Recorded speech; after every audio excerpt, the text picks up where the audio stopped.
minute, and then we're going to kick off and get started right at 12 o'clock.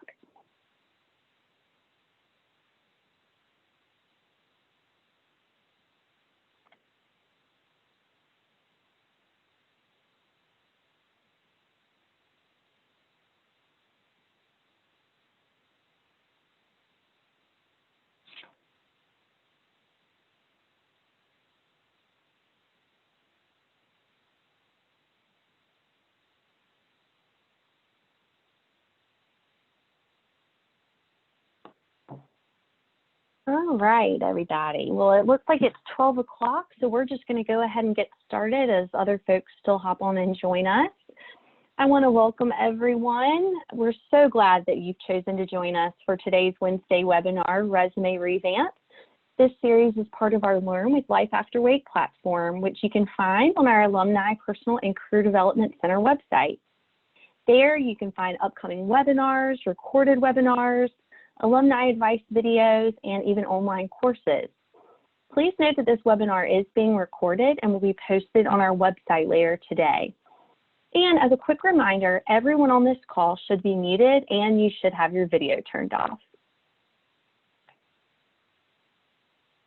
As for introductions, my name is Lauren Bean. I'm the Associate Director for Mentoring and Alumni Personal and Career Development at Wake Forest. I'm also a 2007 Wake Forest grad. Then I went on and got my master's degree in counseling at UNC Greensboro, where I specialized in college counseling and student development. I have over 12 years of experience with career coaching, and I'm a national certified counselor. And just for a fun fact about myself, one of my favorite things to do with students and alumni is to review resumes. Kind of weird, right? But there's nothing more satisfying to me than transforming the look and the content of a person's document to help them feel more confident and to really tell the story of who they are and what skills and experiences they bring to the table. So I really look forward to sharing my expertise and tips with you all today. I'd also like to introduce you to our team and what we do. Our team manages both the Mentoring Resource Center and the Alumni Personal and Career Development Center. This means that we have the pleasure of working across the spectrum with students, faculty, staff, and alumni to support and build an effective mentoring culture at Wake Forest, as well as to provide tools and resources for our alumni as they navigate their lives and careers after college. These are my wonderful colleagues, Allison McWilliams and Megan Hoyt, and I hope you'll get a chance to know them by joining our future upcoming webinars in this series. As I mentioned, I love reviewing resumes and regularly get a lot of questions from alumni about their resumes. Here are some common questions that our team hears. Do I need to stick with a one-page resume? And when do I go to a second page? Should I leave my GPA on there? Do I really need an executive statement or summary? For those who have recently graduated, when do you start dropping off college internships or leadership experiences? How do you begin to list online courses or certifications or a new graduate degree on your resume? What are those tech or computer skills that should be on there? And also, most importantly, how do I make myself stand out to employers? So off the bat, here's my answer to all these questions. It depends, right? So we're all unique individuals with specific experiences, goals, career interests. So as we get started, let's just remember, resumes are not one size fits all, but it's all about highlighting your experiences, your knowledge, your skills in a way that matches up to what an employer is seeking in an open job role. So here's what we're going to take a look at today. 3 key areas of a resume. First, we're going to start high level and talk about look and layout. Then we're going to drill down into the specific categories and content. And then we're going to look at what does it mean to tailor your resume and seek out trainings to enhance it. So we're going to discuss what each of these entails, and I'm going to be showing you some specific examples that hopefully you can take and apply to your own resume. Also, as a side note, before we start drilling down into each of these, I want to encourage you, and I always tell my students or alums to do this, keep a master copy of your resume with everything that you have ever done on it. Save this, but know that it's not the resume you're going to be submitting for a job application. Instead, you want to take your master copy and then apply the techniques and suggestions that I'm going to share with you today to trim down your document for specific job or possibly graduate school opportunities. So the first key aspect that a recruiter or a potential employer or networking connection is going to notice when they glance at your resume is that overall look and layout. So in terms of the look, this is going to include things like font size, and obviously all that is going to depend on what industry you want to work in. In general, so rule of thumb, most industries are expecting to see a conservative or traditional font in black and white with a font size 11 to 12, good spacing on your resume, so things not crammed in there together, Times New Roman.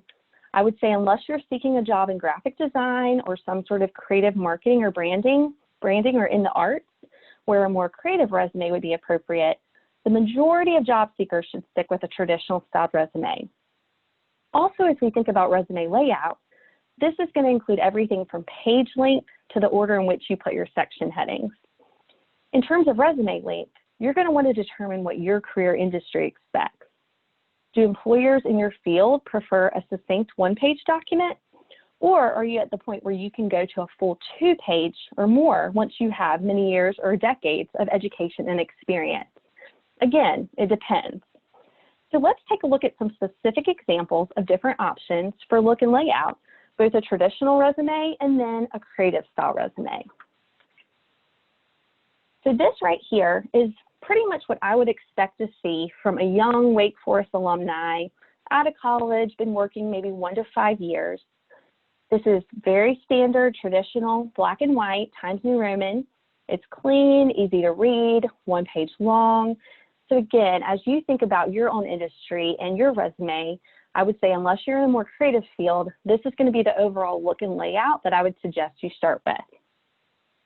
But for those creative folks in the crowd here, I did want to give you an example of a non-traditional resume intended for a more creative job role. And my apologies that I had to chop it off here in half to fit it onto the screen. But you can see here on this particular one, there's some color incorporated, more modern fonts. This person even used icons in the contact section. There's columns. The key skills section uses more of a visual representation of competency levels. Again, this is going to be more for those kind of artsy, graphic design, creative marketing roles. So if you think that a creative style resume might be the way to go, make sure you go and consult with professionals in your particular field to determine the standard for resume format. Otherwise, all the rest of you out there stick to the more traditional. So let's move on and talk about the actual bulk of your resume. This is where we get the most questions from our alums about kind of what exactly do they need to be putting on their resume. And this includes the categories or the section headings, and then drilling down into the actual content. So here are a few examples of the common categories or section headings that I recommend that folks use.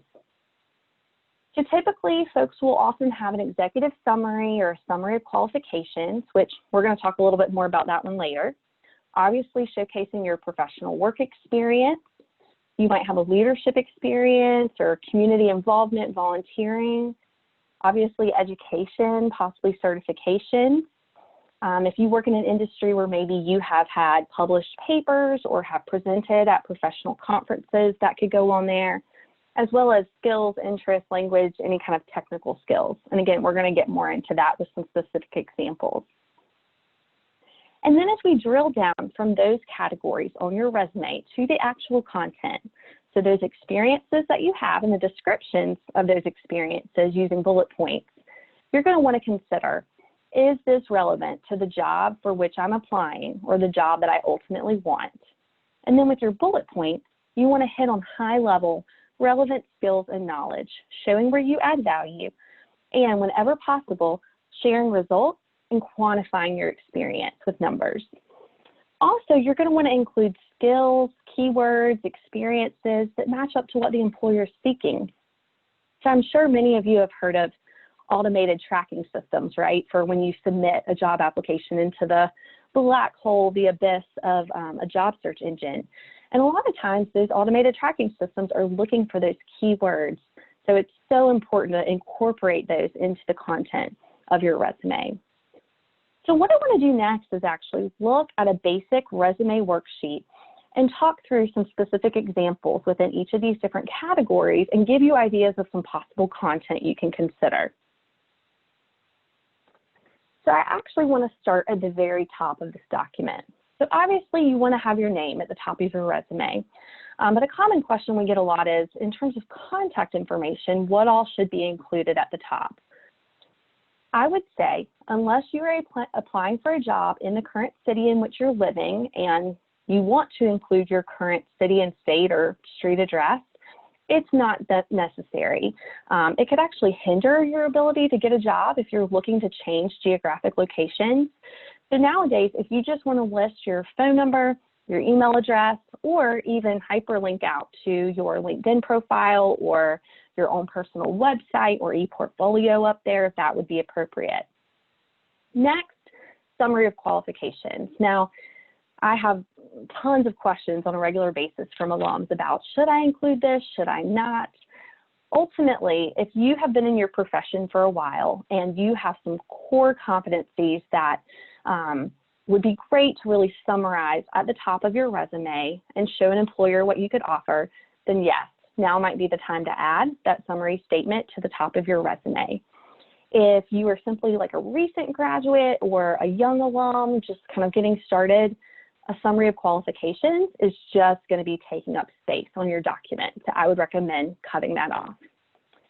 So next, with categories, we want to go in order from the most important, the most relevant experience moving down.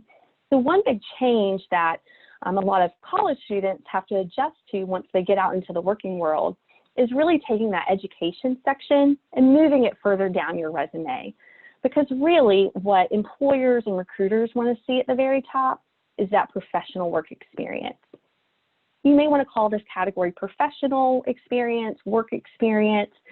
I've even seen some alumni really tailor their resume by calling that section, for example here, nonprofit work experience, or if you work in higher education experience, and then including the most recent and relevant experiences in chronological order, starting with the most recent, working backwards. Another common section that I see after work experience would be any kind of leadership, community involvement, and you can see some of those other categories there. One good example that I have for you is that a few months ago, I was working with an alum who had taken a few years out of the workforce to care for her children. And so she was really concerned trying to get her foot back into the world of work and said, you know, what do I put? Do I, under professional or work experience, do I say there that I have been a stay-at-home parent? And then the more we talked, I realized she had a ton of great community involvement, serving on different boards, being a part of kind of parent-teacher associations, that sort of a thing. So you may find if you are in that place where you have some gaps in your professional experience, that you could use a leadership or community involvement section to really explain any gaps of time from that work experience in this particular category. And then following that, I usually suggest moving education a little bit further down to the bottom. A few things that I wanted to note under here, and I know this is really hard for us Wake Forest alums to handle, but after you get out of college, most employers don't care about your GPA. They don't care that you were on the dean's list or in the honor society of your particular major or minor department on campus. Those are all wonderful things, but really, after you've been in the workforce for a while, those things are just taking up space on your resume. So instead, what I recommend is listing your Bachelor of Arts or Science degree, if you have a graduate or other higher education degree there. This is also a great place if you're looking for a way to consolidate any certifications that you have, licensure, any professional development trainings. This would be a great spot to do that. And finally, down at the very bottom would be where you would include any kind of technical skills, interests, and I'm going to give you some more specific examples on that here in a second. But just a few things to note. Foreign language. I know back when you were probably in college, a career coach may have told you, yes, include foreign languages on there. Unless you are highly proficient or fluent and that particular language is applicable to your job role or the job that you want, I would suggest taking that off. Obviously, this would be a great spot if you are in the sciences, research, healthcare, and want to list laboratory skills. And also, we're seeing more and more that folks are including some personal interests at the bottom of their resume, as this can make for really great conversation in job interviews and a way to kind of connect with networking contacts or potential recruiters. So now that we've kind of looked at these different categories, and hopefully you're thinking in your head about your own resume and how all this might fit in, I wanted to give a few more specifics around these different categories and content. And the first thing I wanted to show you was a few examples of the summary of qualification statement. These are actually real examples from Wake Forest alums that I've worked with over the past year or two. You'll see in each of these that they are hitting on high-level, very specific skill sets, showcasing the value that they bring to a particular job role or industry. So again, if you have over 5, 10, 15, 20 years of work experience in a certain area, this would be a great addition to your resume. And you'll see how in each of these, they've bolded keywords to really make things pop out, particularly when someone first glances at a resume and starts looking at the top at a summary statement. A few other areas that I see Wake Forest alums sometimes struggling to articulate on their resumes, as I mentioned earlier, under the education section, when you are listing your degrees, make sure you do Bachelor of Arts in or Bachelor of Science in, Master of Business Administration. So just make sure you're listing that correctly. And as I mentioned earlier, that is also a great place for your professional certifications, or if you've even done any kind of professional development courses that would bolster your skill set and be appealing to a potential employer. One last note too on the technical skills piece. I think that sometimes alums wonder, do I really need to put that I'm highly proficient in Microsoft Word? I would say yes and no. So kind of going back to that automated tracking system piece that I mentioned, as you're applying for jobs, obviously using your resume and tailoring it to different positions, if in a job description they specifically list that they want you to know how to use Microsoft Word or PowerPoint, it might be good for you to keep that on your resume and to list that out. Because again, that would be using keywords that an automated tracking system or even a recruiter would pick up on. But general kind of rule of thumb, if you just want to list Microsoft Suite or something like Google Suite to show your competency in that area, that is fine. You don't have to list off each and every program. Another thing, if you are someone who works with certain website development tools, systems management software, graphic design tools, I feel like I often am reviewing Wake alum resumes and I start asking questions about different, online web tech tools that they know how to use. And they oftentimes overlook those and don't think to put those on their resume. So think about your own experience and if there's anything that maybe you've potentially left off when it comes to technical skills.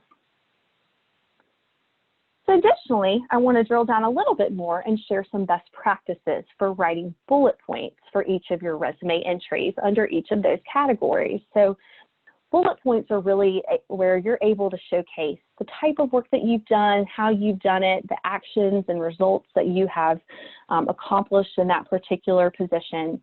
And I really, really love this graphic. This was actually created by a Wake Forest alumnus, Austin Belsack, and he is also the founder of a career website called cultivatedculture.com. And this is his anatomy of a crazy effective resume bullet. And you can see here that effective bullet points are so much more than just stating what you did at a particular job or experience. Let's say that you are a marketing manager and your bullet points say, oversaw marketing efforts for a social media campaign, or led a team of 10 people. Those aren't exactly super effective bullet points that are showcasing what you really did in that role and what your results were. So as you see here with this graphic, an effective bullet point should include things like industry-specific terms. Obviously, there'll be some common words mixed in. Anytime you can use strong action words and show measurable results. So here's an example of what a strong, effective bullet point might look like. So instead of just saying oversaw marketing efforts, this one says overhauled digital ad targeting based on comprehensive customer data analysis. Sales shot up 37%, while CPA dropped 18%. Again, this is incredibly more specific, more detailed, uses strong action words. You can see that they've integrated in some of that kind of marketing, data analytic jargon. They've used numbers. So as you think through each of your bullet points, think how you can really tell the story of what did you do, how did you do it, and what were the results. So now that we've discussed these different important pieces of a resume, including the look and layout, and the categories and content that you're going to want to incorporate, I want us to turn our attention to how you can really tailor your resume and also seek out trainings to bolster your skill set to make yourself more marketable to employers. So tailoring means that your resume is not one size fits all. That means you don't suddenly just perfect your resume one day and that's the resume that you send out to every single employer for every job description that you want to apply for. Instead, as I've kind of harped on throughout this webinar, you want to look at the job description for the position that you want to apply to. Use their keywords and the skills that you see there and integrate them into your resume bullet points. Learn and use company or industry jargon to show that you would be a good fit for that particular job role. Another thing, I highly recommend getting a professional in your intended job field to give you feedback on what hiring managers like to see in a resume. Folks within a certain company are going to know exactly what their hiring managers and recruiters are looking for. So I definitely recommend, whether it's through LinkedIn or someone that you already know, just shooting them your resume and asking them to take a quick look. Also, when we think about trainings, I want you to ask yourself, what skills do I still need to develop for the job that I want? So another part of really tailoring your resume is finding those different ways that you can upskill in your current situation or job role to prep you for the job that you ultimately want. So this might include taking online courses or trainings. Maybe you can complete a short certificate program, learn new business acumen, there's so many different virtual conferences and programs that you can jump online and do these days. And it could even mean taking on new job responsibilities outside of your typical work scope. Then you can take these trainings and add those new skills to your resume, whether that's under your education or technical skills section, or within new bullet points under your current job role. So as you think about upskilling and really seeking out trainings to bolster your resume, just want to give you a few recommendations of online websites and opportunities for professional skill development. You may have heard of some of these: Coursera, edX, Udemy, LinkedIn Learning. Those are all huge, robust online learning platforms on a variety of different types of topics. Obviously, Learn with Life After Wake. We hope that you will join us for any of our online courses and webinars and training opportunities, because they are free for Wake Forest alumni. Also, the Wake Forest School of Business offers some really great classes, a certificate program in a lot of different areas. And you may even seek out your professional or trade organizations for different learning or trainings. Even community colleges offer really great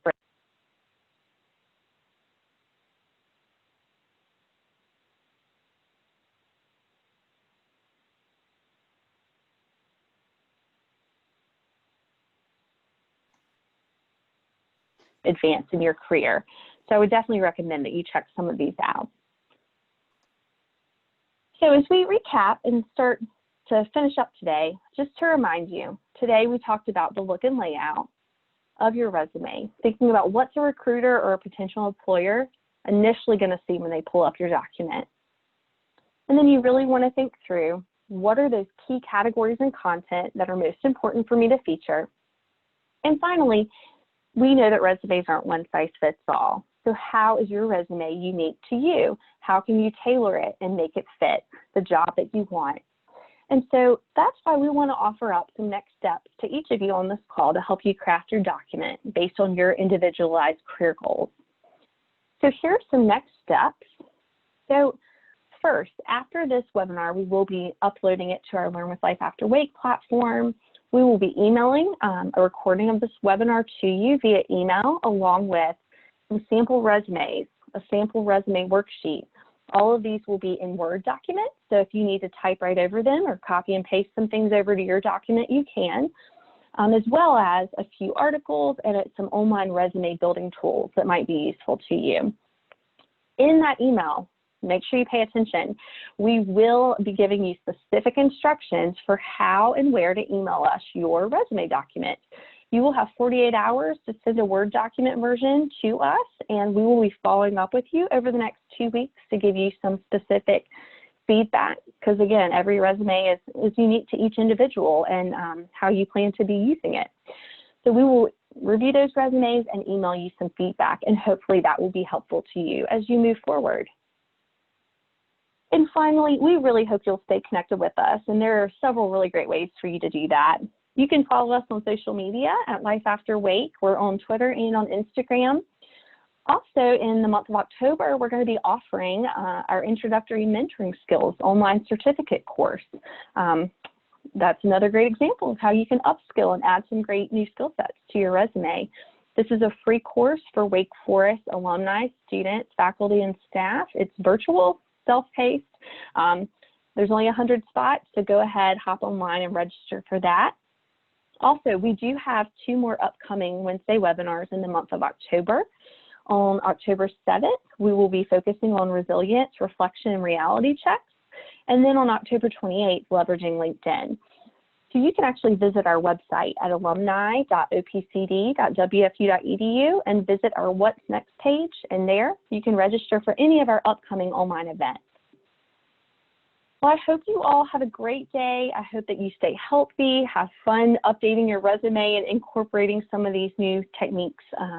And we just thank you for joining us today and hope that we'll see you back here in October for some of our future Wednesday webinars. Bye, everybody.